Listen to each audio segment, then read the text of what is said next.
This is the Mobile Tech Podcast, brought to you by worldpodcasts.com.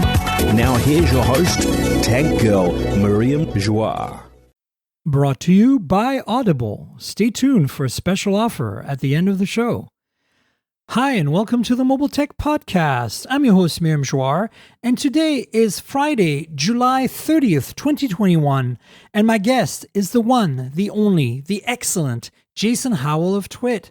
Hi, Jason. How are you? I'm awesome. How you doing, Miriam? Thank you so much for the invite. I'm super great. Yeah, thanks for being here. I know it's probably feels like another job for you because unlike my other guests, you're doing podcasts for a living all the time. So it makes it real easy to drop in on something like this and just kind of hit the ground running, I suppose. But yeah, I talk a lot and I don't mind talking today with you. I love it. Oh, thanks so much. Yeah, I mean, look, you're always welcome to be on my show. You know that. And it's always a delight. So we have a bunch of news today, as you know. Some of it is not like the kind of news you might focus on because it's some Chinese phones and stuff.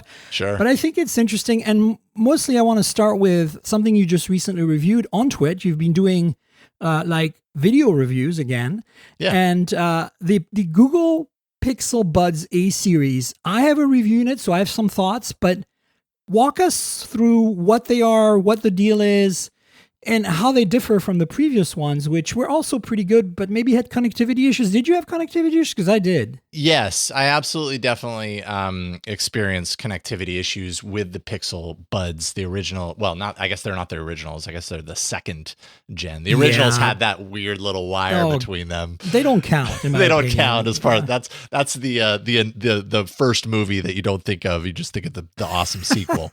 But yeah, so the Pixel Buds, the original ones, had the connectivity. I think that was the biggest complaint. Outside of the connectivity issues, I actually always really loved the Pixel Buds too. But the connectivity issues were enough of a pain in the butt that it made me not reach for them first. I would always reach for the Jabra Elite 85Ts. Those are my pretty much hands down go-tos. Those are my dependables. But then the Pixel Buds Series A came out, and obviously the deal here is that these are less expensive, $99. So this is essentially Google taking its A series approach that we're used to seeing in their Pixel phones now with the 3A and the 4A and applying it to the earbuds.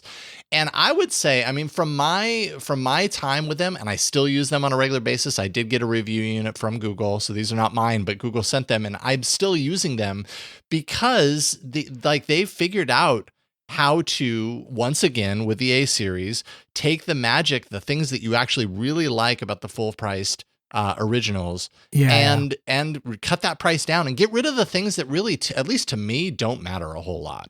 The wireless charging, I never use that anyways. I know people are super big on wireless charging and stuff. I have a hard time getting myself in the habit of it. And besides, the case carries enough charge that I'm hardly charging it anyways. So it just really doesn't matter to me. I would agree with you. I'm a big gung-ho about wireless charging on phones, but I feel less passionate about it for earbuds. It's just a nice to have. And at $99, it's not what I was expecting to have anyway. So no, totally. And what I really like about them is the sound. Yes. I know you and I are probably on the same page on this a lot versus a lot of people out there. We both we both come from an audio background and we both like a very neutral presentation. If I want to add bass, I should be able to EQ the crap out of this. If I want to make it sound slightly different, but we need some reference of some kind. And honestly, for me, there's always that first time I put earbuds on, right? And I go okay, I will not need to EQ these. That's my test. If they can pass that test, sure, there's going to be variations in soundstage imaging and all that, but if they can pass that, I do not need to EQ these out of the box test. Winners. And guess what? In my opinion, I feel that way about the previous Pixel Buds, but also these. And that is, if you're somebody who loves audio and is picky about this is a good choice because of that, regardless of everything else. Yeah, I mean, you're looking at a price point of $99, and the true wireless earbuds, I mean, all you have to do is go on Amazon and you'll see the prices are all over the map. Anything that's in the $30-$40 range, I mean, is better than nothing, but you're probably going to be sacrificing at least a few major things in order to get there. There are some that, that are able to buck that trend, but $99, as far as I'm concerned, is an excellent price for truly dependable, good sounding true wireless earbuds. And I think that's exactly what the Pixel Buds Series A are. They made them with lesser, let's put that in air quotes, lesser materials. They made it with all plastic instead of having some metal, so there's, from that perspective, some people might look at that as a downside, but honestly, it makes them lighter. They're a little bit smaller. I would say they're a little bit more comfortable in my ears. The thing that you don't have, if I remember correctly, is the swiping up and the swiping down for volume, which I never really used. Some people are really not going to like that. For me, it's not a huge deal, but I can see some people, like I tend to reach for my phone for more than like play, pause. And, I don't like, for me, if I had to like hierarchically name the controls, like I think play, pause, maybe Google Assistant, and maybe changing noise canceling if you have ANC, like so you can turn it off to talk to people. Yeah. Because I am picky about the positioning of my earbuds. So taking one out immediately means I'm going to have to readjust it later. And so I know it's a bit rude, but if I can have a conversation, it's clear to them that they can hear me. Like if it's just very brief, I'll leave them in. If it's like more than like 10 seconds, I'll take them out because I don't want to be rude. Me too. I'm taking them out as a courtesy as well. But that's why I love the Sonys, for example, right? Like they're different price point, but even the headphones do this where you can cup one ear with your hand and the capacitive thing realizes that you're holding down and it turns off ANC briefly while you're holding it down. Nice. So like, especially on an airplane, like, I think I'm trying to remember which side it is. See, I haven't flown enough. I can't remember anymore. But you cup one side like this, and then it goes into reveal all the sounds and actually amplifies the ambience. So you can actually have a conversation with someone very briefly. So, when they're asking, do you want a bottle of water as they're walking down the aisle? Like you don't have to take off your headphones. You can just tap cover and just go. So some earbuds have that feature, and I love that. And so to me, those are the hierarchy. Like the next track, previous track is probably something I never do on the earbuds themselves. It's nice to have, but I really don't even need it. Yeah. So I think some people, though, the volume on the earbuds, they want it. And so if that's who you are, you're not going to be very happy with those. I mean, I feel like the beauty of the Pixel Buds 2, and then by extension, the Pixel Buds Series A, I would say the killer feature for me has been, especially in the pandemic, when everything shut down, if I wanted exercise, I was going out for a run. And that was about the time that the Pixel Buds 2 came out. And I realized just how awesome it is to have hands-free assistant in the earbud itself for making changes like volume. So if I'm running, I don't have to pull out my phone and make an adjustment. I don't have to with the original ones. You don't even have to touch them. Yeah. Like swiping while I was running was very inaccurate. Instead, I just say, hey, G, turn volume to 30%, and boom, it does it. And being able to do that in that scenario is like game changer. So awesome. So and you still have that with the Series A. So 100%. For me, the big issue, the reason I'm not making a Series A part of my regular rotation is comfort. And I had the same problem with the original Series 2. And I noticed I said the original Series 2 because I don't want to count the very original. Yeah. The little horn thing that helps you keep it in your ear, like I have them here in front of me, but this thing here, right? Like this, the little hook. The camera will pick it up, but this thing is a little. By the way, I looked into cutting it off because it's silicone. It actually is part of the audio cavity. It's hollow, so it adds some sort of audio path. Oh, interesting. I've not heard that. So before. I don't think anybody should cut it, first of all, unless you want to change the way they sound. But the other thing is, I just don't find them as comfortable. I honestly find the stem type of earbuds way more comfortable to me. Like I don't like having too much inside not the canal part, but the part just outside the canal. Yeah, right. And those are still pretty acceptable to me. Like, don't get me wrong. I think like I can wear them for a while, but I compare them to every single earbuds, whether they have a silicone tip or not, that have just the stem, and it's night and day for me, like the comfort. My go-tos, to be frank right now, if I want non-ANC earbuds that are like comfortable and to me sound absolutely phenomenal for the money, is here, the OnePlus Buds, not the Z. These are the cool blue-green ones that were not sold in the US. Got it. Review unit. They don't have silicone tips. They just sit on the edge of your ears, just like the original AirPods. And so for some people, that's immediately a no-go. But for me, I know I'm going to get ambient sound with that. No problem. I mean, I'm not really using them in an environment where I need noise canceling. And I have noise canceling. I have another choice for that I'll get to. But I think that those, to me, if you have a chance to listen to them, Jason, the sound quality on them is, I think, the best of the bunch right now. Interesting. In that sub 99 price point of branded ones. There are a few on Amazon, as you said. Like, Amazon is such a jungle when you come to these. There's so many choices. And you don't want to go there because you're like, am I going to get ripped off, right? Right. And I have a pair here from, I don't remember the name of the company, but for those of you watching on video, I'll put it in the video. And for those of you who are listening, I'll put it in the show notes. But basically, I have this pair here, and it's like $49 or something, and has ANC, and they sound great, and they're comfortable and everything, and they're no-name brand again. So I think you said that. There are some that will surprise you. These were sent to me because, I get like at least a pair of these true wireless Chinese earbuds a week sent to me. And and it's like a lot of them are complete disasters, but these stood out to me. Like I was like, okay, I can live with this. This is fantastic. But anyway, back to the buds. For me, I think this is a great product. If you can deal with the comfort issues, which I have small problems with, sound is tops. I think battery life is pretty solid too. What's been your experience there? Battery life, yeah, it was fine. I would say it was pretty uneventful. Like there was nothing that really, I didn't like about the longevity. At the same time, I wouldn't say that they were the longest lasting true wireless earbuds I've experienced either. They're very middle of the road, I would say. You got it. 100%. But it's going to be adequate. I think most people are not going to balk at this. It's totally. Like, if you want 10 hours, buy some Buds Plus or Buds Pro or from Samsung. I remember which one. They have insane life, right, on the Buds themselves. But again, the Galaxy Buds to me just don't sound as good as the Pixel Buds or as these OnePlus Buds. And again, I want to make it clear to the audience, I'm not talking about the OnePlus Buds Z here or the new Pros that are coming. I'm talking about the ones that originally came out last summer. The original ones, yeah. Yeah. And speaking of $99 Buds, we're going to segue slowly to another product, but I want to bring up this thing. I've brought it up before, but TCL. Okay, TCL makes earbuds, and these here are the 600 Move Audio S600, and they're stem based. These are $99 with ANC. Oh wow. And I believe they have wireless charging as well. And they sound superb. So here's the thing. TCL is kind of like, I think, the undiscovered little gem of the earbuds world. Every single pair of earbuds I've ever had from them, from like their $39 all the way to now this $99, has been superb audio-wise.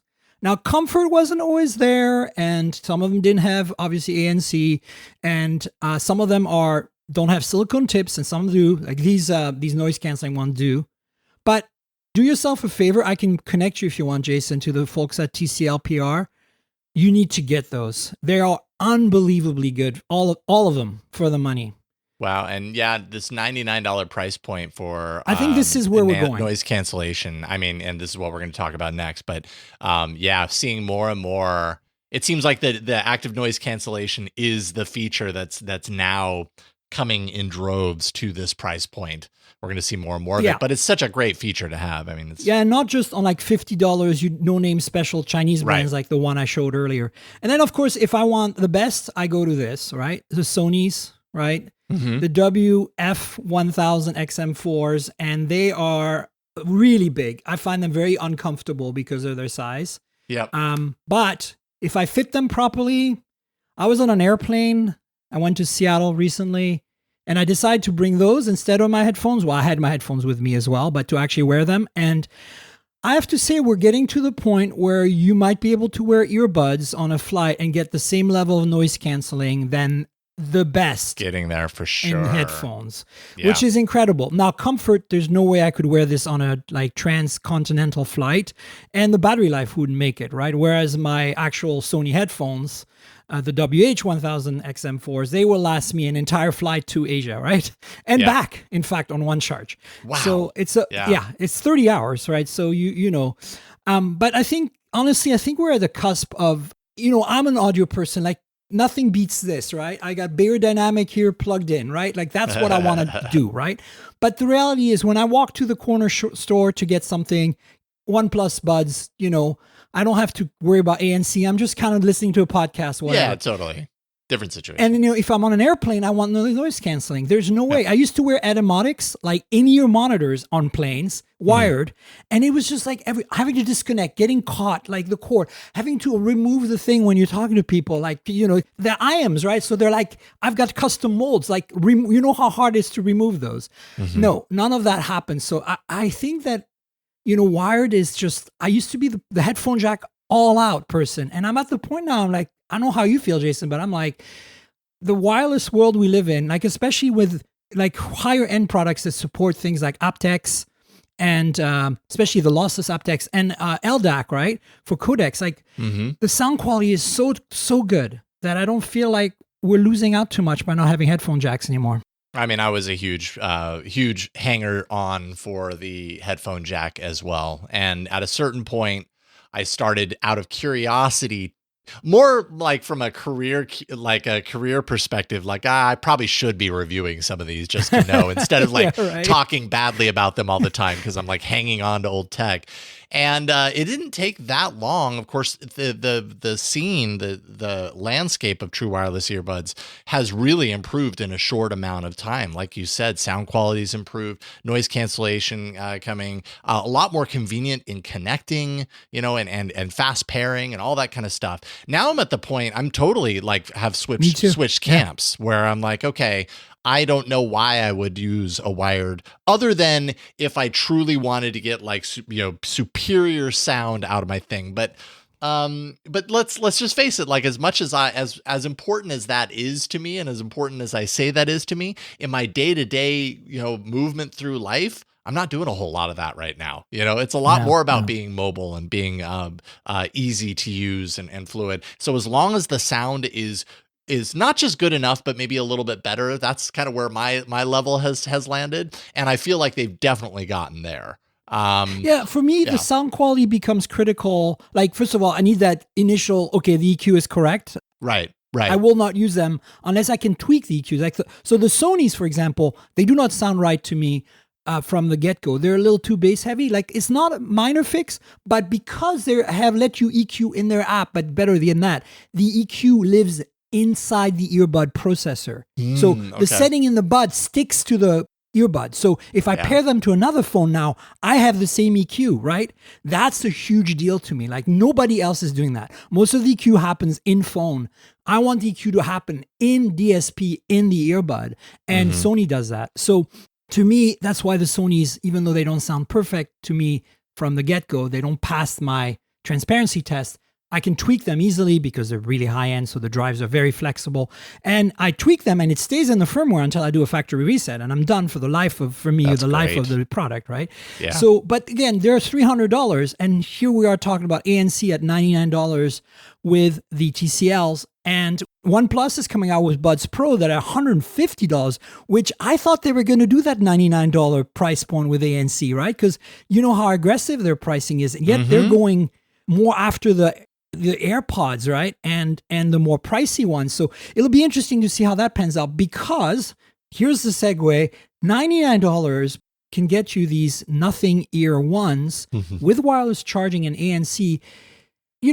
I think the audience knows what's going on here, but Jason, in your great podcast voice, walk us through what is nothing, what's going on here? Well, Carl Pei, who was a co-founder of OnePlus, walked away from OnePlus, a year ago, I guess? Yeah, about that. Everybody's like, why? What's going on? There've been a lot of exits from OnePlus in the recent years, so it's been kind of curious. Well, Carl Pei started talking about this company that he was building, a hardware company. It was hard to know initially exactly what he was going to do. Everybody just kind of assumed, he's going to do his own phone company, and maybe we'll see that eventually. But started talking publicly about true wireless earbuds as being the first product. I kind of always felt like that was to a certain degree, true wireless earbuds have become a total commodity. And so it's kind of like, all right, so you're just going to put out another pair of and the differentiator was going to be the fact that it was, see-through, that you could see the circuitry or whatever underneath. And I mean, now we have them. They were officially announced, and then the reviews embargo lifted for the Ear One earbuds by Nothing, which I'm still not used to a company called Nothing. It still feels weird every time I say it, but there you go. Well, thanks for that. Wow, that was such a rundown. That's why you're such a pro.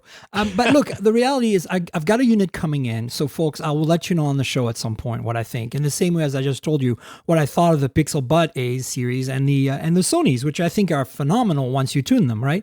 So my big question with these is going to be the sound. Like, can they deliver what I consider that I do not need to tweak its sound, right? So we'll find out. But look, I'm excited, not because there's this Calpe and it's teenage engineering, which, come on, like, Sure. We both love what they've done. Whether you look at Playdate, that little game console with the little crank, or you look at the cool. OP1, the which I think is going to become a classic synthesizer if it isn't already. I mean, it's still getting software updates 10 years in. 10 years, guys.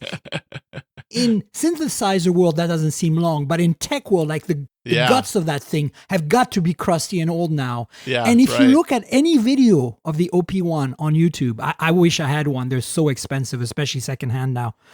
They've actually gone up in value. I don't know if you saw, Jason, but oh really? But people, because they stopped making them for a while, and they've released a new batch recently, but that was sold out in a second. But the thing is, have you ever seen how seamless and beautiful the user interface is on this thing? It's got an OLED panel on it. It looks like something that came out last year. It's 10 years old. The design. That's pretty impressive. And the logic and the chips that are running the thing, it just blows my mind. So when you have Teenage Engineering, this Swedish company behind the engineering and the design of this thing, like that combo, Calpe, and knowing that the investors are people like Casey Neistat who have really good taste and are smart, and people like Tony Fadell who did the iPod at Apple, right? Like, I'd hate to overhype things, but the hype is somewhat justified. But now, of course, they need to deliver, and the reviews seem to be very positive. So I think, for me, it's just past that does it sound right out of the box test, because the design, I mean, it's incredible. Like, I think it was Marquez who pointed this out on his video yesterday about his review. If you open up a pair of these earbuds I was showing you earlier, all of them, the Pixel Buds, anything, it's all full of glue, right? Like they held together by glue. This is also held together by glue, but it's transparent, so you don't want that glue to be visible. Think about the challenge of manufacturing that in quantity at that price point and have it look that clean and perfect. Like, you can actually see the components, you can see the circuit board, you can see everything in there. It's kind of insane to me. Now, the case is a little less, over the top in terms of its transparency, but also transparent and cool. And wireless charging, I was not expecting wireless charging at $99. Like, absolutely, honestly, totally agree. ANC, I kind of thought somebody was going to crack. I mean, TCL obviously did. And by the way, the ANC on the TCLs is fine. I just think that it's not Sony good, but whatever. Like, again, for me, sound quality becomes only critical, like super critical when I'm doing long-term listening or professional work, right? So that's why I wear the Sonys on these long transcontinental flights, because the headphones, they sound so great. But, for like an hour, I'll live with not the best EQ, it's fine. So we'll see. For me, the test will be the sound. But I think from everyone we've heard so far, right, every review we've read, it seems like design is tops. And ANC works fine. It's not the best, but it's acceptable. It's within parameters for $99. For $99 right? Especially. Yeah, absolutely. Yeah. And then the other thing, and honestly, that's the thing. Like, when people say ANC, like, I have a whole bunch of ANC earbuds to play with, and it varies wildly, like from just very basic to like Sony level, like everything goes away. And so you just have to understand that ANC is becoming a bit of a loaded thing. Like, there used to be a time when everybody was chasing Bose, and then Sony eventually surpassed Bose, and that became the standard for headphones, at least. But in the earbuds world, ANC has a lot of gray area, right? So just keep that in mind when you buy one of these pairs. And then the other thing is battery life. People are saying, 4 hours with ANC, 5.5 or so without. To me, that sounds perfectly fine. I don't know about you. Sounds fine. Yeah, absolutely agree. Yeah. So I'm looking forward to getting a pair, and I'll let you know, folks. I think this is exciting. Look, the reality is everybody's copying Apple. Like you saw even of the ones I pulled out, right? Like it's either they all look like Samsungs or they look like Apples. It's like a blob or a thing with a stick sticking out of your ear, like a Q-tip bent over, right? Like the stem, right? So the reality is nobody's really innovating here in terms of design. And these, of course, are stem, but you just look at them and instantly you're like, okay, this is cool. And I think we need that. We need these are very personal items, like wearing a smartwatch. You want something that is styling, right? So if it's your style, go for it. I think that even before reviewing these, unless there's something drastically wrong with the sound, if you folks are listening, are interested in getting these, just buy them. I think these are going to be winners in my opinion, but we'll see. And there have been a lot of reviews that seem to point in that direction. And for $99, you could really do a whole lot worse for what it looks like. Yeah. I'm hoping to get a review new unit on this as well. I'm waiting to hear back. So I think the big challenge is going to be for those of us who are heavily invested in the Google ecosystem, whether this is a better choice than, maybe an upcoming pair of Google Buds with ANC or, even without ANC. Like the fact that the Google Buds, the Pixel Buds A series have some silicone tips means they do have a little bit of passive noise isolation. Mm-hmm. So that's the other thing you have to remind. Like if you are looking at earbuds that have some sort of silicone tip, usually if you size it right, you're going to get some reasonable environmental attenuation. So, you might not need ANC. It really depends on your purposes, right? Absolutely. Well, and I think that goes back to what you were talking about as far as ANC appearing in more and more earphones. You're not going to get the same quality of ANC, but I'd say in general, some ANC is usually better than no ANC at all, right? Like the best of the best, it's hard to argue why it's so cool. But even if it knocks things down, like you said, attenuates, 15 or 20 dB, that's better than nothing. That's going to make a marked improvement on your listening experience. 100%. I think it comes down to the health of your hearing, right? I mean, you're going to lower the volume automatically if you have ANC because you get less interference to your listening. And also it's, I think the other thing that it helps with is just, keeping that stress level down, especially if you're running around, like you're already kind of like outside taking public transit. You got a lot on your mind, like having some peace and quiet in addition to your podcast or music or whatever it is you're piping through those earbuds, it's just going to feel more serene and you're going to benefit from that, right? Basically. Yeah. And I should also mention just really quickly, since we've touched we've covered a lot of ground as far as like a lot of different types of earphones, true wireless earbuds, and we've mentioned the randomness that's found on Amazon. I'm sure you've mentioned this at some point, but scarbir.com, SCARBIR.com is a really great site for basically, I think it's just one person that has taken it upon themselves to review like all of those knockoff, Chinese earbuds. That's amazing. And really scrutinizes them and can tell you like under $100, these are the best ones you're going to find on Amazon. So just a cool kind of place to go if you're actually interested in saving some money and not taking as much of a risk as you can when you're just, buying one of those that you randomly find. Thanks, Jason. This is why we got you on the show. This is why, folks, Jason knows everything. Yeah, we'll check it out. So let's talk phones for a bit. Let's start with China and make our way slowly back to the US and US market. Sure. A lot of my audience is from India and from Asia and Europe and, basically places that speak English or are fluent in English. And so, these phones matter there and they don't matter too much here. But as you know, I kind of like getting my hands on phones you can't find as commonly in the US.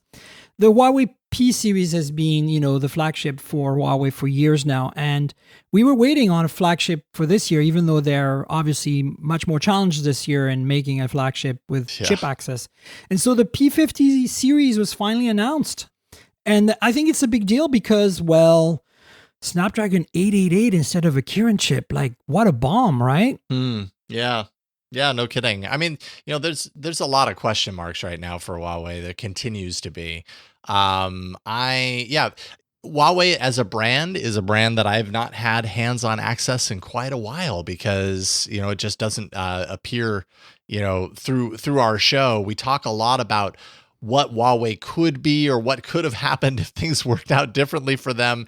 And man, I just feel so bad for the company because the quality of their hardware, these phones included, things just look awesome. And I'm sure there are in other parts of the world, it's not as much of as an inhibiting factor, but not having Google as part of this relationship, I know they're trying to do the best that they can, but my goodness, what a way to cripple a company. Yeah, it's hurting for sure for them. And then there's Harmony OS, right? Like I know that, beyond the politics that exist with them not being able to get access to US technology and, sell products in North America. But beyond that, there's the politics of basically walking the party line, right? And that is why they are not able to be public about the fact that clearly Harmony OS is a fork of Android, right? Like they will not say that. We have proof it is.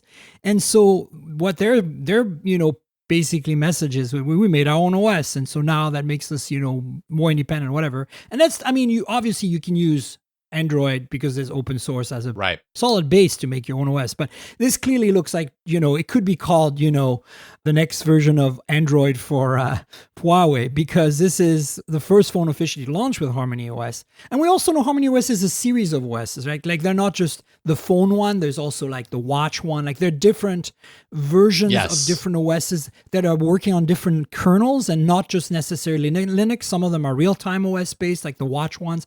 So I think Harmony OS is a very big umbrella thing. But when we talked about Harmony OS on phones, we all know it's an Android clone, but they don't admit that. So for them, it's a big rah-rah-rah that they have their first phones with Harmony OS. So yeah, indeed.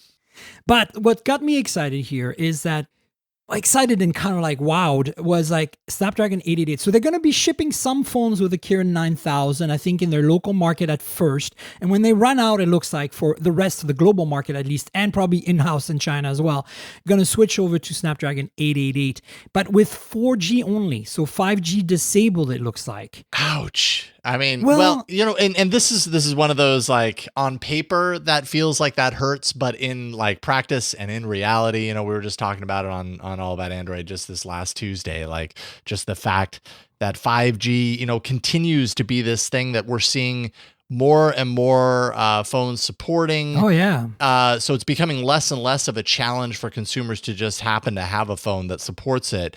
And even when I see 5G on my phone, it's not like my experience is any different. I don't perceive any difference. And I don't know if it's any faster, any slower. I haven't tested it lately. But regardless, anything that I'm doing really doesn't, at the end of the day, require those faster speeds. So it's kind of a moot point. So not having 5G is painful on paper, I would say, because there are going to be some people that look at this and go, oh, well, but that's the future. Why would I buy a phone that doesn't, support the future? But the practicality is that it kind of doesn't matter. It doesn't matter so much. But for a company that is together with Qualcomm one of the pioneers in 5G, this has got to hurt. Like it's got to feel difficult to be able to articulate that. But I think they have to because, otherwise they can't get those Qualcomm chips. Basically, that's the deal. Like they can get Qualcomm chips as long as they don't use the 5G parts. So there you go. In terms of the phones, there's a P50 and a P50 Pro. The P50 Pro has a 6.6-inch AMOLED, 120 hertz, and it's like that weird resolution that they've been using for a while now that slots between 1080p and 1440p, meaning 2K. So it's like 1228 or whatever, 1224p, like depending on the panel you're looking at. The P50 has a 90 hertz, slightly smaller 6.5-inch version of that. Batteries are 4360 and 4100 milliamp hours. And of course, 66-watt charging, 50-watt wireless, IP68, all that stuff. I'm not going to go through the RAM choices and storage because, it's pretty much what you'd expect. And there's probably nano memory as well, which is their implementation of microSD using a nano SIM form factor, which is very clever. And by the way, open source, so nobody else is using it. I wish people like other companies would jump on that. It's such a clever idea, But then what's really interesting to me is the cameras, because the P series is a P for photography. That's always been what it is. And this is making my eyebrows rise a lot, because hear me out for a second here, Jason. Okay. So I don't know how much you know about the P40 and the Mate 40 last year, but basically they've been going to these RYYB main sensors, which are super light sensitive, right?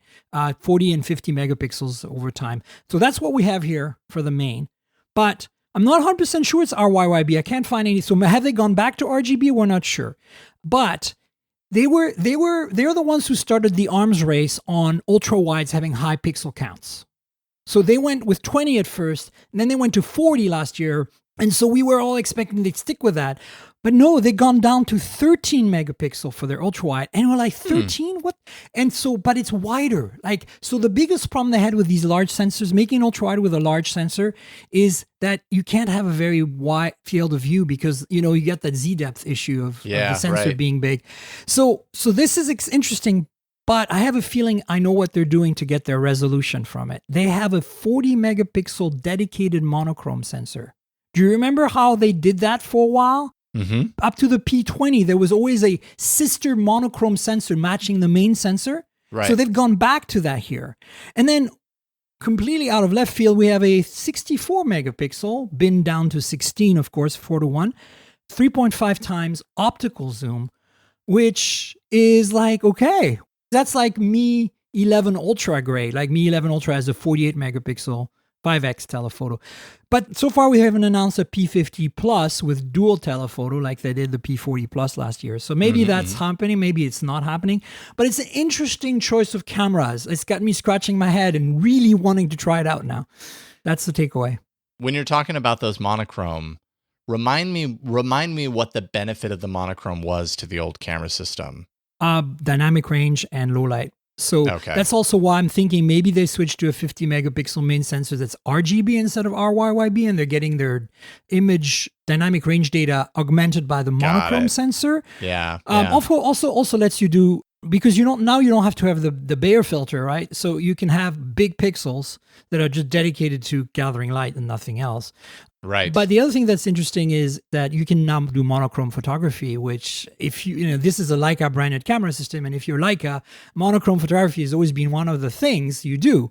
So I think this is interesting. And that's why I want to see how it develops, especially that ultra wide. They get a wider field of view, but how are they going to get the level of detail they used to have? I bet you by augmenting with the 40 megapixel is what I'm thinking. And then the non-pro has a 50 megapixel main sensor as well, and has a 12 megapixel telephoto, which is 5 times optical, and a 13 megapixel ultra wide again. So it looks like they've gone to 13 megapixel ultra wides. That's the thing now. So there you go. And there's the design choice that we're seeing more and more of the large circular. Yeah. With multiple lenses inside. We're seeing more and more of these phones doing this. Yeah. Actually, it looks really cool. I love the design. Yeah. I like it.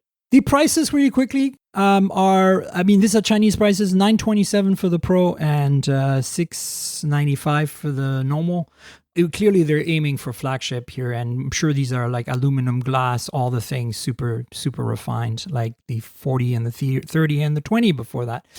So I'm excited simply because photography, and last year I reviewed the P40 Pro Plus. I reviewed it for Gear Diary 6 months in. After using it for 6 months, and not as a main phone, it doesn't have GMS, I can't do it. But man, that camera, I still think it beats the S21 Ultra. And the S21 Ultra, as you know, is a freaking monster. It is. But the P40 Pro Plus it does things that we've never, it blends multiple sensors in a way that nobody else does. And I think that was part of the Kirin special sauce too. I'm not sure they're going to be able to do quite the same thing with the 888, which is possibly why the camera setup here is looking very different, is because they might not. Oh, that's interesting. Remember, they can't run their own algorithms because they don't have their own ISP. And as a very highly integrated company, it was all very much everything under their control before that, right? Like Apple. Yes, indeed. Absolutely. So it'll be interesting to see how this develops. I hope we don't see a step backwards in terms of image performance. But speaking of Chinese phones, I have to mention the Poco X3 GT. I have a review unit coming. By the way, I have a P50 review unit of some kind coming sometime. I don't know when, but immediately coming in the next few days, I have a Poco X3 GT with a MediaTek Dimensity 1100, which is not the top tier because there's a 1200. But look, this is going to be a pretty fast phone. And the reviews so far seem to say that this is super quick. And wow, I'm always on board for an affordable, quick phone. I've heard so much excitement and energy around the Poco brand. It's great. Once again, and as with a lot of the brands that actually we're talking about in today's show, I have not had firsthand experience with any of the Pocos, but I've certainly heard a lot of people who talk very highly of the experience. What is it about? What do you think? Just touching on a comment you made as far as MediaTek and liking what they're doing lately. I'm still kind of stung by this like legacy belief that my experiences with MediaTek phones in years past has always been, subpar and has been limited in a number of ways. What has changed? What has changed for you as far as that's concerned? I feel that there was a transition with when they rebrand the chips from Helio to Dimensity, basically the 5G chipset. There was a big change there where they really tried to, I mean, first of all, I don't think their chips were ever terrible. They just didn't have any like flagship level chips. They always had like the G95, which is like their top 4G chip, and the P90. These chips were their Helio, right? They were 4G chips, and they were like Snapdragon 720, 730 series chips, like in terms of comparison benchmarks. One of the things about MediaTek is that I think they got a bit of a leg up on Qualcomm and AI, and that started to show with Dimensity chips. And so if you ran them on some things like gaming or image processing, all of a sudden they performed better. So, that's kind of like basically if you look at the Velvet last year, LG, there's two versions, right? There's the Snapdragon 765G version for AT&T and Verizon and all the international unlocked. And then T-Mobile got their hands on a slightly more affordable Dimensity. I think it was I don't remember, 1,000 or 900. I think it was 1,000. And it was more affordable and I did a benchmark on this for hot hardware, exactly pretty much the same level of performance. And in terms of feel, the same level, the same experience. But also it had a slightly better AI scores. So whether that matters to you, I don't know. But the point is that MediaTek is certainly at least in the mid-range now. And I think the 700 series is kind of lower flagship, like affordable flagship as well, right? We can't just, at least on the higher end of the 700 series, you can't just say it's a mid-range chip anymore. I feel like premium mid-range. Premium mid, like yeah. that. Totally. So I think that MediaTek has been able to hold its own there. And I think with the 1100 and the 1200, they're kind of stepping into the toes of an 800 series a little bit.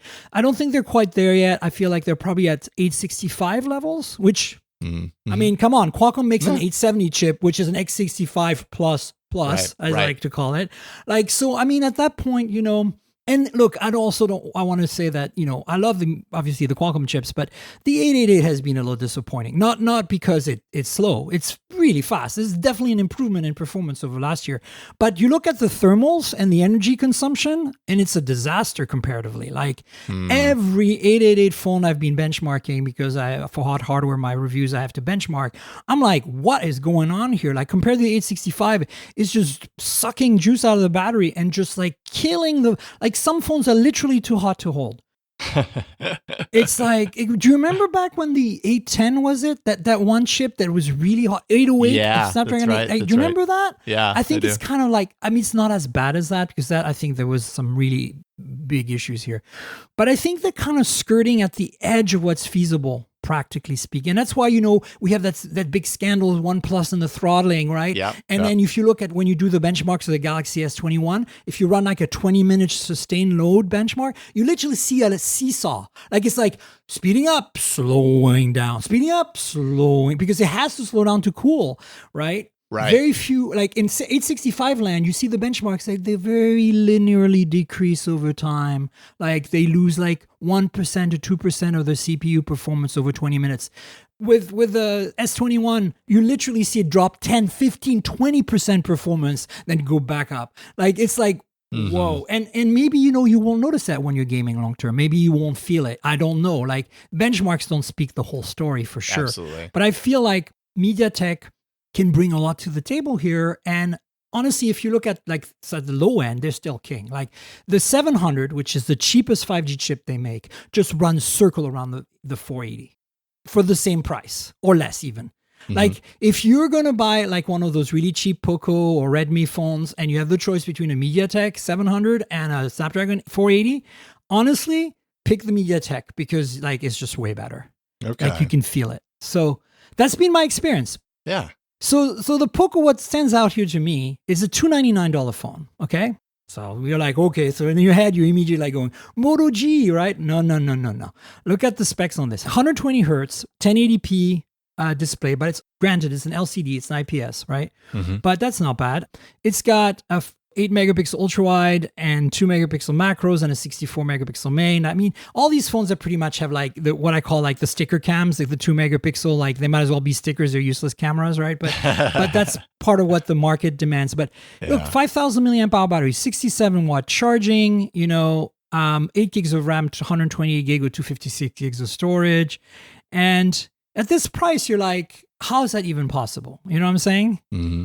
Basically, you're going to get the same performance out of this as you get out of like the recently released Nord 2, right? Because the Nord 2 has a Dimensity 1200 and it's more expensive than that, right? So this is like just, Poco is just kind of going, how low can we go and still deliver this level of performance? And that's what's interesting about Poco is that you get a lot of bang for your buck, basically. Yeah. That's it. Yeah.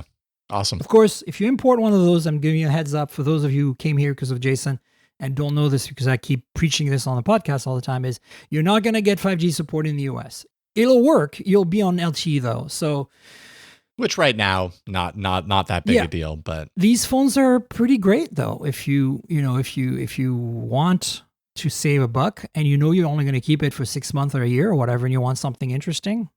Yeah. And Poco is part of Xiaomi, and Xiaomi has really, really gotten it down in terms of imaging performance. So the cameras are really good on these phones. Like, this thing doesn't have OIS. Don't expect flagship level of performance. But look, even the OnePlus 9 doesn't have OIS anymore. Like, so, I mean, it means that it's going to be a little softer in low light, but you're going to have to really pixel peep to see the difference. So what I'm trying to say is that, some brands are still, like Moto, I think, still hasn't managed to make a camera to save its life, to be competitive with the rest of the world yet at the level that they're trying to play, right? Yeah. And OnePlus is close, but Xiaomi has shown, like with the Mi 11 Ultra and stuff, that they're up there with Apple and Google and Huawei and Samsung now. And whether that's going to translate into this Poco X3 GT, I don't know. I mean, it's obviously more affordable, right? You're not going to get the same optics and sensor quality here than you get on a flagship, but they do make flagships, so. No matter what, we're spoiled in cameras as far as these phones are concerned, especially like in this price range. It used to be that if it was a $300 phone, like give up as far as expecting any sort of photo quality. And wow, how that has changed. We've really come a long way there. Yeah. The next one I want to talk about, and again, this is about a specific technology.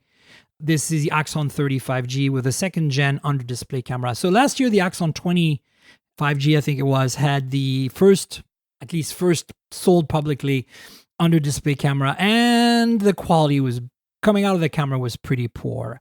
And more importantly, you could see the area. If you look carefully, like at certain angles, you could really see the cutout. Like it was a little uncanny valley looking and not quite, polished enough yet. You got to start somewhere. Well, ZTE could say we're first, right? That's kind of what they wanted. Yeah. So that was the shtick. So with this one, I haven't seen it. I have a review unit coming in, so I'll let you know.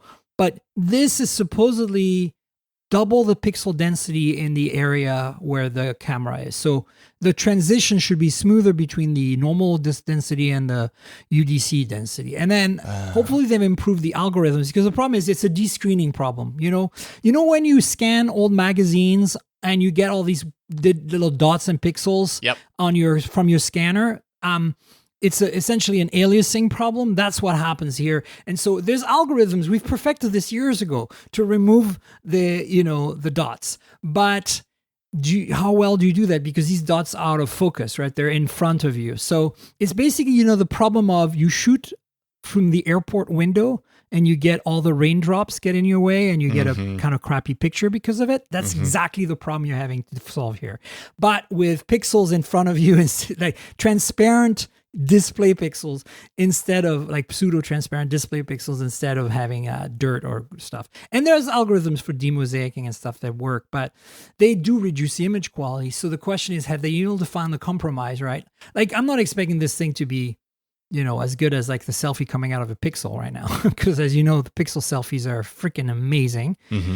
But I think that hopefully it's better than the crap that came out of the original because it was bad, you know? And again, they had to start somewhere. I feel like right now the in-display camera is, where the in-display fingerprint sensor was a few years back. The first implementations of these things are bad. Always awful. And it really does not take that long to get to a point, and we're kind of like right on target with that, right? Like just 1 year later, you've doubled the pixels per inch on that area, and then now we have, news of more phones kind of getting in on this. The more minds kind of focused on this, the better. Exactly. The Z Fold 3 to me is the one that supposedly has an under-display camera, 4 megapixel for, the main screen. And if Samsung's doing it at that price point, they're going to make it look all right. You bet that the second gen is at least okay, right? Like, cause they can't be using, I don't think there's their own special sauce here. I think that it's like in-display fingerprint sensors. There's just basically going to be 2 or 3 players making those. And maybe Samsung's making their own and it's different than ZTE's, but I don't know. We'll see how it goes. Yeah, totally agree. The rest of the specs on this are like pretty standard, but notice also the aesthetics of this. There's a dual round circle containing multiple cameras thing going on. It seems to be a very kind of popular aesthetic. But look, you're looking at 64 megapixel main sensor in the back. You have the pricing's $338. That's the starting price for the 6 128 gigabyte and $476 for the 12 256. And it's got an AMOLED panel, which is nice. Obviously, you need that for an under-display anything. So 120 hertz refresh rate. That's nice too. It's a 1080p panel, of course. And I'm trying to figure out what the actual chips is in here, but I'm pretty sure it's like a Snapdragon 870 or something like that. Yeah. So look, I mean, again, this is China for now.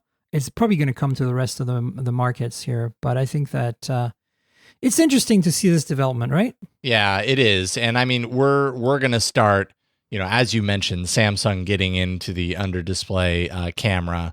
That's going to really, really inspire and motivate a lot of other manufacturers to start getting in on this trend. So I think the next year to year and a half, we're going to see some really interesting kind of acceleration in the technology that is allowing for this. So yeah, this time next year, I'm going to be super interested to see kind of what, because I think by then most of the quirks are going to be figured out as far as it's concerned. Exactly. So we're coming closer and closer back to North America now with the Moto Edge 20 series. Now, this has been launched globally now. This is not a US announcement, but we know this phone has been leaked and rumored for a while, and we know it's coming. We know that we're going to get this phone at some point.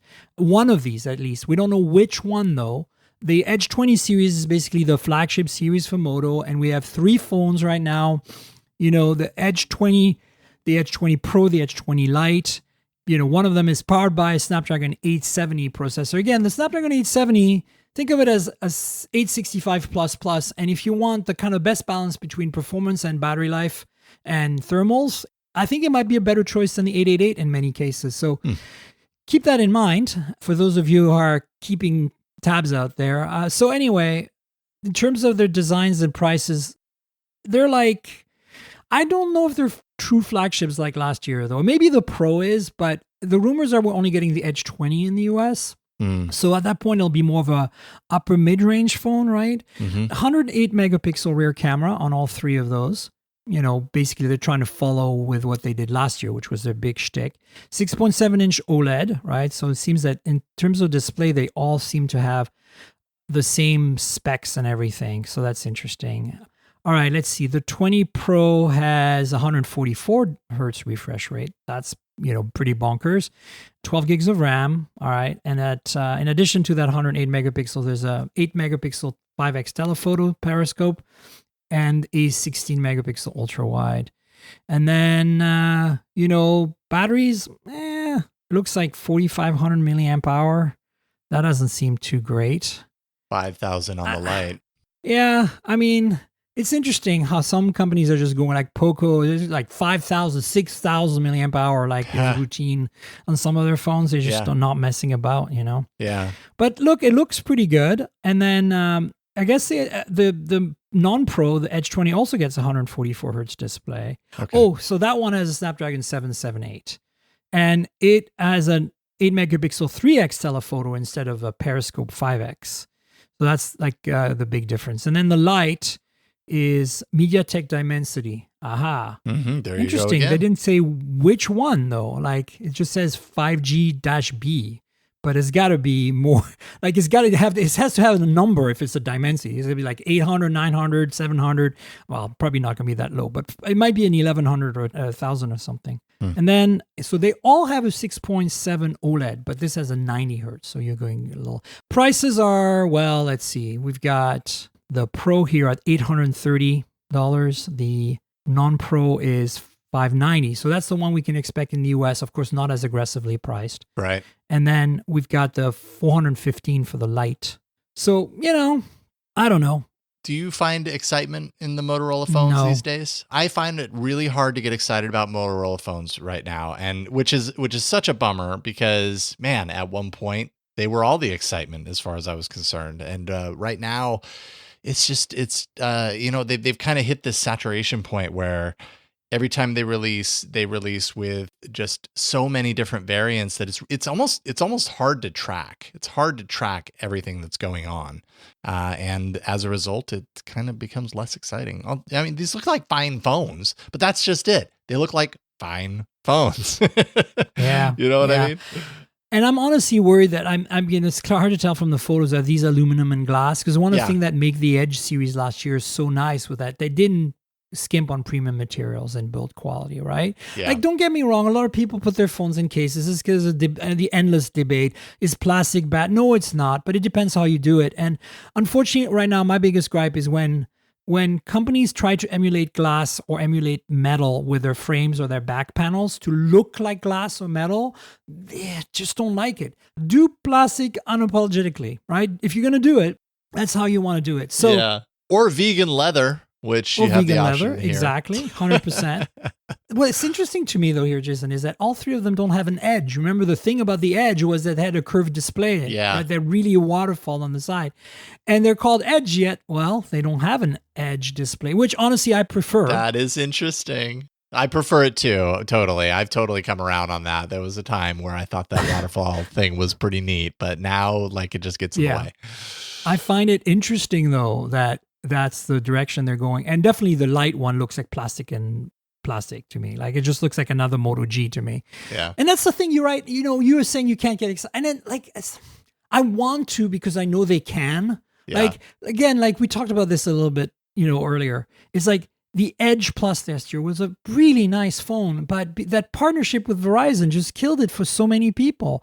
And at that price point, you could buy a Samsung Galaxy or an iPhone on another carrier. So of course you weren't going to get the Edge. And then the cameras were good for Moto, but they weren't good enough to play with the rest of the team. You know what I'm saying? Totally. And then you're like, okay, like how we keep repeating these things year after year. I mean, I was so glad they came out with a flagship last year. Finally, a flagship from Moto. But and now I feel like they kind of got more negative reviews because of the partnership with Verizon. The camera's not quite being up to scratch, and the sales didn't reflect their expectation. And now they're kind of regrouping away and kind of going more premium mid-range or affordable flagship with these. And I'm like, no, like what you need to do is what OnePlus did. Go all out, right? What you need to do is just come out with a phone like the rumors we're hearing about the Pixel 6 Pro. Like, just do it. Yeah. And stop this Verizoning all the time. Like, yeah, they can't help themselves though. They can't help themselves. I know. With Verizon. And I think the only way they can get a phone in a carrier right now is through Verizon. I think AT&T and T-Mobile are not going to touch them with a 10-foot pole, right? Yeah. Anyway, then there is the Nokia XR20 rugged phone. The only reason I brought that one up is because it's finally official and out and available and all that stuff. And I have no issues with that phone whatsoever. I'm 100% on board with this phone. The specs are fine. The ruggedness is good. It's arguable that you can probably get similar ruggedness in everyday life with a good OtterBox case or something. Absolutely. But, this has been tested to be thermally stable at high temperature and like in the water for a while and things that probably the auto case might not be able to withstand. Granted, But where I have a problem with this phone, and this is what kills it for me, is the price. $550 for a Snapdragon 480. Like, well, how do you tell that story? How do you market this? Yeah, well, I mean, this is not that far out of the realm of what we've seen as far as rugged phones are concerned, though, which probably speaks to exactly what you were saying as far as just getting a good OtterBox case and getting a decent phone for the same price range. Because rugged phones, more often than not, at least in my experience, are way more expensive than your traditional phone, obviously, because you're paying for that ruggedness, and way less spec. You almost don't, so often I look up a rugged phone, I'm like, oh, wow, it's running Android 10 or something, something's afoot, or the processor is, 2 years old, even though it's being released today. And you're like, okay, well, you're starting with a severe disadvantage if you're buying into that now. And then coupled with the price tag, which is always just more than what you're used to paying for a phone with similar specs on the inside. Granted, again, you're buying it for the ruggedness. So is that valuable enough to you to overlook all the other places that it falls flat? It's a hard sell when $500 buys you something like the phone that, I'm reviewing for Hot Hardware right now, the Red Magic 6R, which is a $500 essentially affordable flagship / gaming phone hybrid. Yeah. It doesn't have the shoutiness of a gaming phone. It looks more like a normal flagship, but it has the guts, like it has trigger buttons and stuff. And it's $500 US. It's sold officially in the US. It has 5G for the US and it has a Snapdragon 888. Now you're going to say it's not rugged, right? And it's the opposite extreme. Like, the software isn't really that great on that phone. Like, you're not going to get updates. It's Nubia, it's Red Magic, right? Whereas, with Nokia, you're going to get the updates and stuff. But like when you look at the disparity in specs between these two, it makes this rugged, this paying for the ruggedness part even more egregious, in my opinion. Like, I don't think anybody needs it.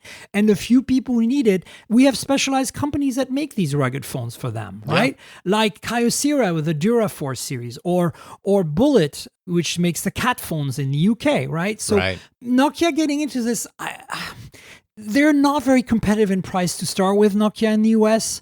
And yet they should be, because they're made in China, even though they're a Finnish company, right? And so, like, what they should be thriving is to be more competitive and get some of that piece of the pie that OnePlus is eating. OnePlus and Moto right now are eating alive the mid-range because they're doing really good work there, especially OnePlus. And with LG dropping out, you'd think Nokia would be more aggressive on regularly priced phones, regular non-rugged pricing, right? And they're not. Instead, they're coming out with this thing that, like, I can buy so many better phones and put them in an OtterBox, even a $50 OtterBox than this. Right. And yes, it won't be officially as good in terms of mil spec, but come on. $550 for a Snapdragon 480. I just can't get over that. Yeah. It's just me. You do have the updates though, and I think that's good to see more companies, buckling down on the 3 years of updates. 100%, and they're good phones. There's no doubt. They feel nice. Android One, like really, really great. And the cameras are decent. And this has wireless charging. This has Qi, so that's a nice little bonus, right? Very nice. But I'm still like, having used the 480, it's just not fast enough. Like, you really need to step up to the 690 at least, and potentially. And this is where they should have gone with the MediaTek 700, and the phone would be 450. You know what I'm saying? Mm-hmm. But they're not going to do it because they're in bed with Qualcomm or whatever it is. Anyway, quickly, there are rumors that we're not getting a OnePlus 9T this year. Okay. I think that's a chip shortage thing. Must be. I'm not crying about it. Like, you I don't know if you had a chance to listen to my raves and rants about the 9 series, but look, to me, the 9 is a failure. The 9 Pro is the phone. But the 9 Pro is also hard to justify when the Galaxy S21 Ultra is so good this year and discounted all the time, right? Yeah, that's a really good point. I did like the 9 Pro. Like, I think the 9 Pro by itself, there's nothing wrong with it. It's super competitive. But then you look at what Samsung is doing with discounts and, and stuff, and it's just, you can't just justify the 9 Pro anymore, especially since you can only buy the high-end 9 Pro. The reason the 9 is a failure, in my opinion, is plastic frame and the lack of OIS on the main camera. Unacceptable at that price point, even for it's not even an affordable flagship. It's like the Galaxy S20 Fan Edition exists, and that's all I have to say. Yeah. Right? And the right the S21 Fan Edition is coming, and OnePlus, I'm not expecting OnePlus to be the value leader anymore, but this is worse than not being the value leader, in my opinion. This is like an inferior product. Yes, in everyday life, you're not going to notice it too much. You're going to not feel the plastic, and the OIS is only really going to matter in extreme fringe cases. It's just the principle of it. Like, this is OnePlus. Why are you compromising so much? Like, you're doing so well in the low end, honestly, comparatively, right? I mean... And they're selling like hotcakes. Apparently, like T-Mobile is just selling OnePlus N series, Nord N series. Like they can't keep them in stock, so that's working. But don't forget us, the fans, and the ones who are willing to spend $1,000 on a OnePlus 9 Pro. I'd like to see some aggressive discounts for the OnePlus 9 Pro to bring it like $100 less than the S21 Ultra, and then you would actually find like you'd have to think twice, right? And then the OnePlus 9, I think, is just like the OnePlus 10 needs to fix the issues of the OnePlus 9 being so decontented. I think that's all. Yeah. Well, I'm curious to know if the 9T and the 9T Pro are not a thing this year. And I agree. I think it has something to do with the chip shortage more than OnePlus, changing its strategy entirely. But how do is there a void to then fill for, OnePlus users who may have been waiting for the 9T? And does OnePlus end up doing what you're talking about, lowering the price of the 9 Pro to kind of fill that void? And I mean, they're going to have to, because the void is going to get filled by the Galaxy S21 Fan Edition. Yeah, right. Yep. When that thing comes out in the fall, it's been back and forth because of supply issues, but now it's back on track. So it's not going to come until like the fall, because we're not going to see the event on the 11th or anything like that. But look, I think I'm not going to shed a tear over this. I just want to let folks know if you're looking to wait for the 9T right now, I think you might want to just go and buy a 9 Pro, call it a day. Yep. And then Microsoft Surface Duo 2 leaks. So finally, a Surface Duo with NFC supposedly, and with cameras that are not just afterthoughts. Yep. And a modern processor, like not last year's processor, like the previous one. Right. So are you excited about that? Like, were you excited about the original? Like the concept of it anyway? Yeah, I like the concept of the original. I don't know how much it really lit, the world on fire. It didn't seem to do that, but I'm happy that Microsoft's sticking to it, because at the end of the day, I think these alternative form factors, they're important. They might not be where everybody is necessarily, but I think they go a long way to informing a lot of things about development and design in other facets of Android and hardware and everything.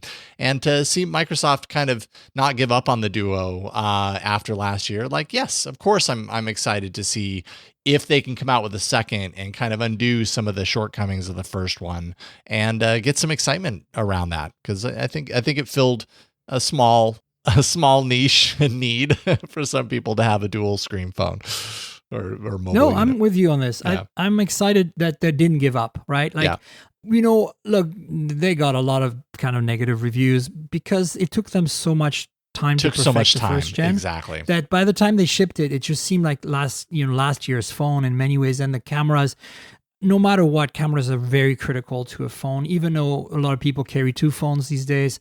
Like you can't, right? Especially at that price point. And no NFC. Again, you're not going to, this is more of a tablet type thing. You're not necessarily going to use it for mobile payment, but in a post-pandemic world, the writing is on the wall. As I keep telling Moto with a G series that don't have NFC, God. Ugh. Yeah. Anyway, you need NFC, and so obviously it would have to have that as a flagship device. I'm really excited to see where they take it. I'm excited to see if they can still pull off the super thin, super premium vibe that they had on the original, and bring us maybe even a small camera bump, like what these leaks suggest. That has something in there that doesn't have to be like think Galaxy Z Fold series, right? Like where it's like the current middle of the range of the flagship world in terms of performance. So it still plays with the, still competitive enough that you'll be perfectly satisfied, but it doesn't have like the bleeding edge mega size sensors and like the telephotos with the periscope and anything like that. You know what I'm saying? Yeah. If they can play in that, I think they're good. And then what about pricing? Because the original launched at $1,400. For what you were getting at that time, that still felt expensive. And granted, any of the foldables right now, they feel justified on jacking up the price. But I mean, on something like this, I feel like it has to be a lot less just out of the gate. Like get your users on board, $899 or something. You know what I mean? Oh, wow. Yeah, I think it's more going to be 1,000 or 1,100, but I think Probably will be. Yeah, it'll depend on what the Z Fold 3 costs. I think this is, Samsung's setting the pace here. And so True.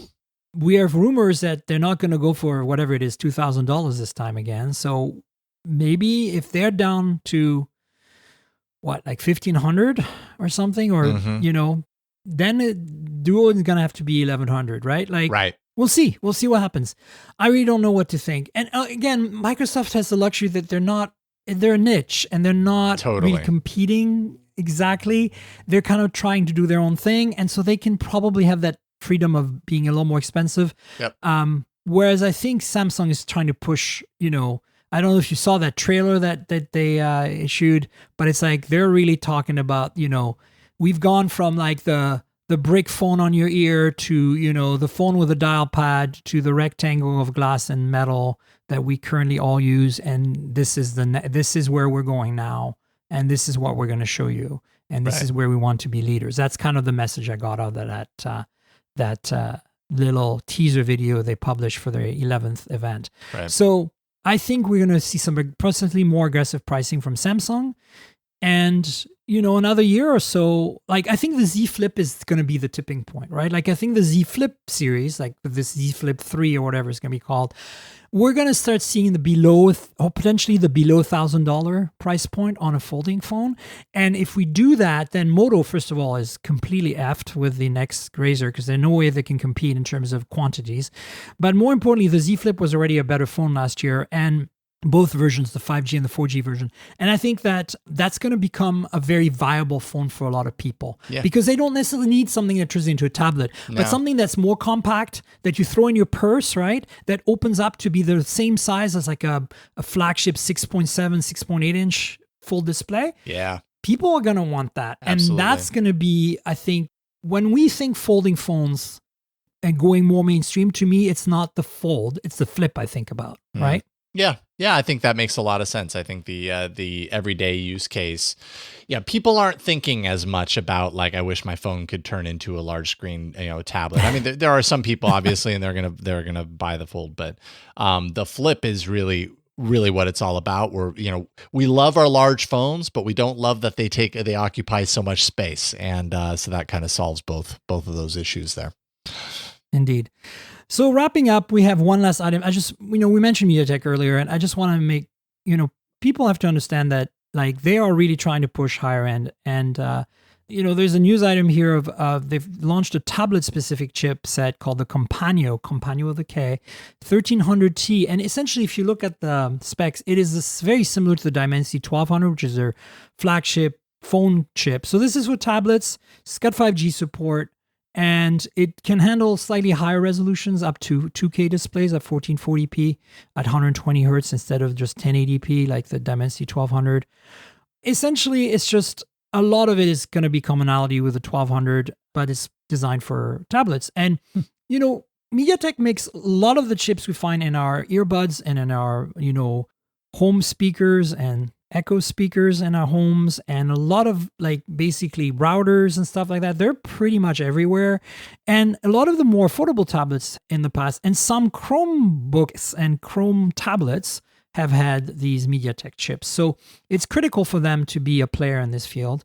And so it's good to see that they have a product now for like the more high end, something that could compete with Snapdragon 800 series in a tablet, basically, Yeah. Yeah, I'm curious about this. Curious to know what are the devices that this will be arriving in. Yeah, that's going to be the big question. So anyway, I just wanted to mention it since we talked a lot about MediaTek today. Again, like I think you're right. There's this weird thing out there. A lot of people think of MediaTek as a second-rate thing, yet they're surrounded by MediaTek products. Almost all the TVs are part of MediaTek, the set-top boxes, the routers, the home speakers. As I said, it's like they're everywhere. And they're doing some interesting things on the smartphone business. I Qualcomm's obviously also doing set-top boxes and speakers and earbuds now, and chipset for all those things, and watches, right? Obviously. But I think that we might start seeing more MediaTek-based products in the US beyond the Velvet last year. The T-Mobile $200 5G phone, the cheapest 5G phone in the US, the Revel V Plus, is powered by MediaTek 700. which is, as I said, better than a 480 in my opinion and cheaper. So it's starting to happen, and it's inevitable as the US carriers are pushing 5G so hard, especially T-Mobile. They have so much spectrum in 5G. They want everyone to go over to 5G. You can probably walk into a T-Mobile store right now and just say to them, I want 5G, but I don't want to pay for it, and I'll give you a new phone. Like, you can probably work it out with them right on the spot. That's how aggressive they are about it. Like, at least that's the feeling I get every time I talk to somebody at T-Mobile, right? So yeah. Keep that in mind if you live in the US. Well, Jason, we should wrap it up. Do you want to tell folks where they can find you on the internet, like social media and all the other things you do? Yeah, absolutely. Thank you, Miriam. This has been a lot of fun. And especially it's always great to get the opportunity to talk about some of the devices and stuff that are coming out that don't get a whole lot of opportunity to talk about. So thank you. Yeah. So Twitter, I would say at Jason Howell, that's my main like social media presence platform, I would say. And then, I produce and host a whole bunch of content over on TWiT, the TWiT network, twit.tv. So find me on All About Android or, Tech News Weekly with Micah Sargent. And then I'm producing a bunch of Leo's shows, including The Big Show, This Week in Tech, every Sunday. That's twit.tv. Yeah, folks, tune in to twit.tv. It's great. I've did some shows there in the past. I've been on a few times on the show, so Indeed. It's awesome stuff. You should definitely tune in. I love me some TWiT and some Jason. Thank you, Miriam. Yeah, you're welcome. Folks, you know where to find me on the internet. I'm at Tankgirl, that's TNKGRL on Twitter and on Instagram. Twitter is where you want to hit me up and Jason up on questions, comments about this show. I'd love to hear your feedback. Also, Instagram is where you'll find pictures of phones and pictures taken with phones. The podcast also has a couple of YouTube channels. YouTube.com/Mobile Tech Podcast is the main channel. It's where you'll find a lot of unboxing videos, some reviews, some hands-ons, etc. And then there's another channel called youtube.com/MobileTechMore. It's a little quieter, but we've just started this channel, my producer and I, to put all of these things like, these earbuds and all these accessory products that revolve around mobile but don't fit in perfectly, like travel tech and the power banks, all that stuff. We're going to put there. So please like, subscribe, and tell your friends for these two YouTube channels, youtube.com/MobileTechPodcast and youtube.com/MobileTechMore. We'd love that.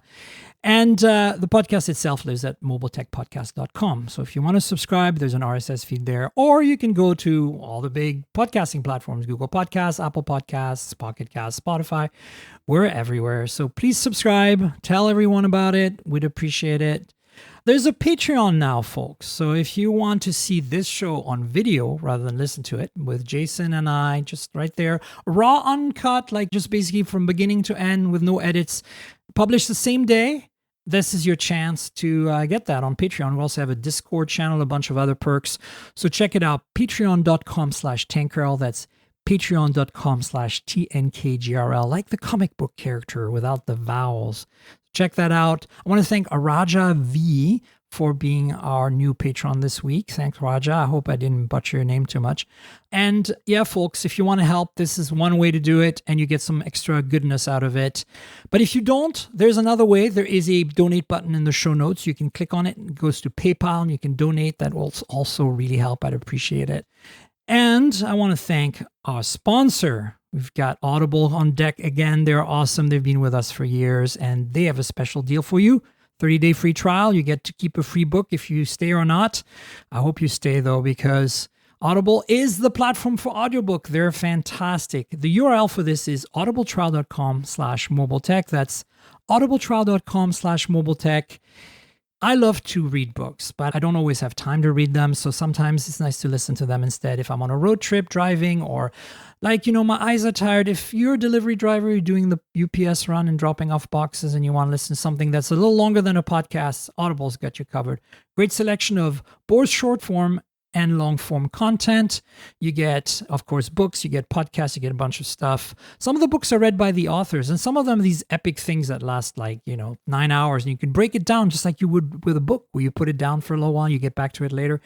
I love me some Audible because of that. So you should try it out. If you're not already using it, consider that. And if you go through this link, audibletrial.com/mobiletech, you will help Audible help us.